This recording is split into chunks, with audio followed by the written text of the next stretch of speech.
Salams and welcome. Thank you for joining me in another episode of the Quran in English Basics for Beginners. A'udhu billahi minash shaitani rajim. Bismillahir Rahmanir Rahim. Surah 35, verse 41 out of 45 verses. Surah Fatir, the originator of creation. It is Allah. It is God most merciful.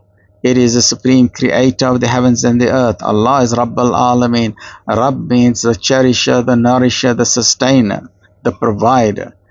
It is Allah who sustains the heavens and the earth, lest they cease to function.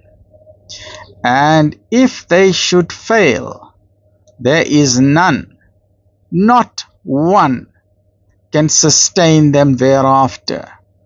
Verily, He is most forbearing, oft forgiving.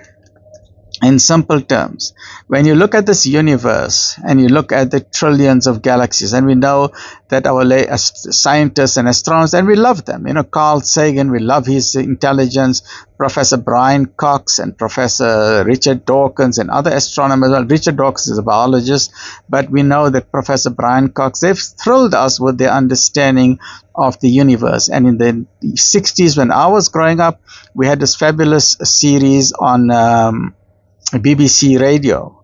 In those days, we did not have television, and I think it was Sir Arthur Moore or something like that. Sir Arthur Moore on the night sky. Absolutely fabulous. Every Sunday night, we used to learn about astronomy.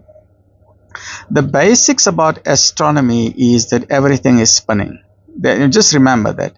If you've gone to an amusement park, if you've gone to Florida, if you've gone to Walt Disney World, or you've gone to Paris or Japan or anywhere else, even if you've gone to your local flea market and you see there's a Ferris wheel or there's a carousel and things are going round and round.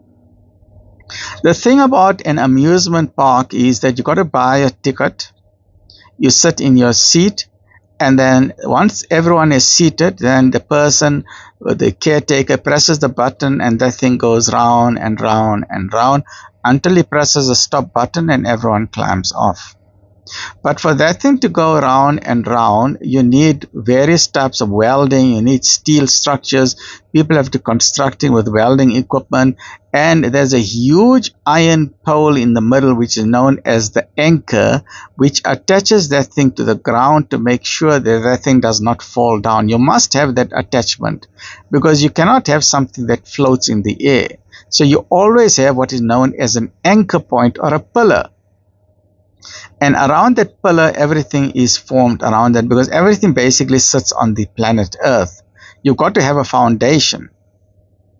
And the second important thing you need for a Ferris wheel, you need energy. You either have an electricity that is plugged in, or you have a generator and you need petrol and you need fuel, which needs to be filled up all the time. And in addition to that, you need monthly maintenance to make sure that all the parts are working well. If some parts are not working well, you need to replace the parts, put the oil and the grease. So when the next tourists and visitors come, there's no danger of that thing collapsing or falling down, because over time you have a thing called rust and you get damage, you get micro fractures in the metal, and that can eventually lead to a major collapse. And we don't want that catastrophes. Now compare that to the universe or just to our planet. Our planet Earth is a Ferris wheel. It is spinning on its own. But what is amazing about the planet Earth, which the Quran tells us, there's no pillars. Where is that central iron that is connecting our planet Earth? It is supposed to stand on something. Why is it not standing on something? It is just simply floating. How can a piece of rock float? It is impossible for a piece of rock to float. Have you ever seen a car floating? No. Throw a rock up into the sky, you'll see it'll fall down. Rocks don't float in the air.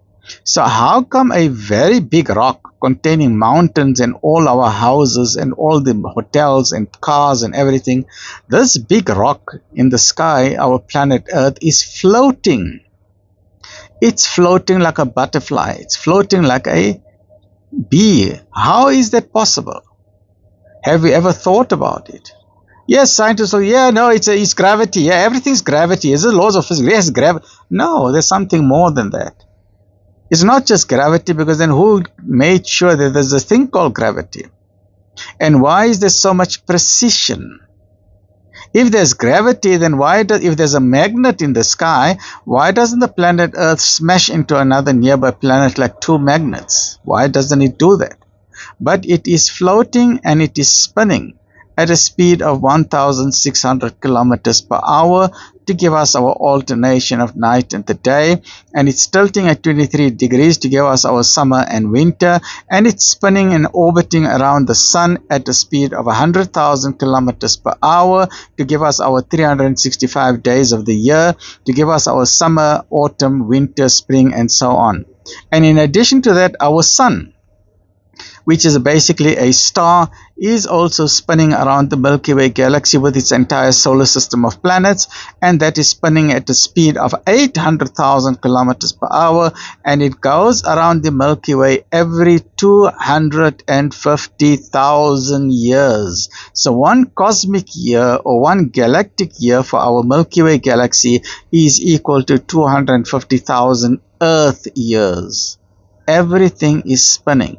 Our Milky Way galaxy is spinning, and then there are not one galaxy, there are trillions of galaxies, and they are all spinning. Every galaxy got trillions of stars, which are suns, and they are all spinning.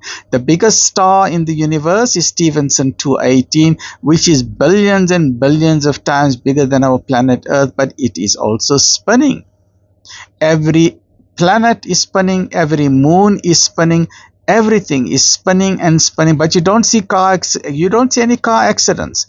You don't see one planet smashing into another planet. They are spinning like Olympic champions. Like, when you see Olympic champions getting ready at the start of a race, one must be in lane 1, lane 2, lane 3, lane 4, up to lane 10. And everyone must stick to their lane, don't cross the lanes. Now, this is how our 9 planets are running. They are orbiting the sun, each one in their own lane. Mercury got its own lane, Venus got its own lane, Earth got its own lane, so on. Mercury, Venus, Earth, Mars, Jupiter, Saturn, Uranus, Neptune, Pluto. They all got their own lanes, and they're running round and round as if the sun is a stadium. And they're running around the stadium, and everyone is so disciplined, they're all keeping to their own lanes. They are not crossing one another's lanes in order to cause an accident. Who has done this? Someone is in control of all of this, and it is a supreme creator with infinite intelligence. And if you deny that, it is to your own loss, because this world that we are living in is a world of matter. The world of matter is an ant, is a microcosm compared to the spiritual, transcendental, ethereal reality of the world of God.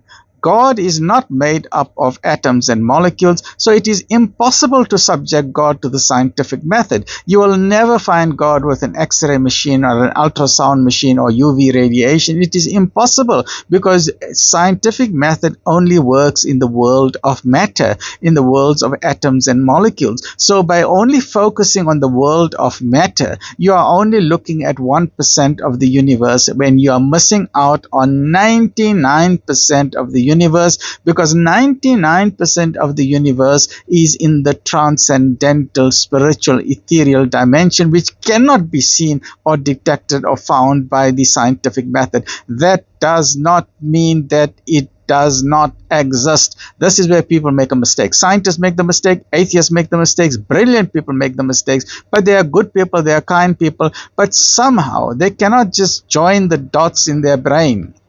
The eureka moment is eluding them. They cannot just find, aha, now I understand. Yet there are some who eventually get the eureka moment after they read the Quran, when they see the amazing words in the Quran and they realize, this is not written by a human being, this is the Kalamullah. And even the great scientists of the world even have become Muslims, atheists have become Muslims, Christians have become Muslims, priests have become Muslims, and people from all walks of life, even celebrities have become Muslims, because when they read the Quran, they see the truth. They finally see it and said, okay, now I understand. So my dua and my appeal for you is, please do not delay. There are more than 35 million people every year who are embracing Islam. They are becoming Muslims because they found the truth. But the media will still try and besmirch or spread misinformation, because why? They don't like the truth, because the wealthy ones control the media.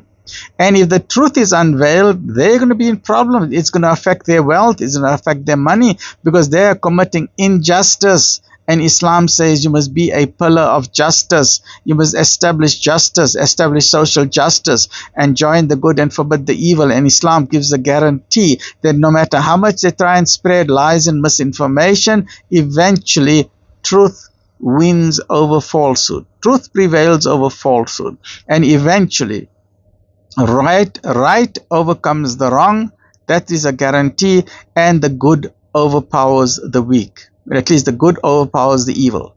So good prevails over evil, right prevails over wrong, and truth prevails over falsehood. And this is the law of the universe. So that you only have one chance to get it right.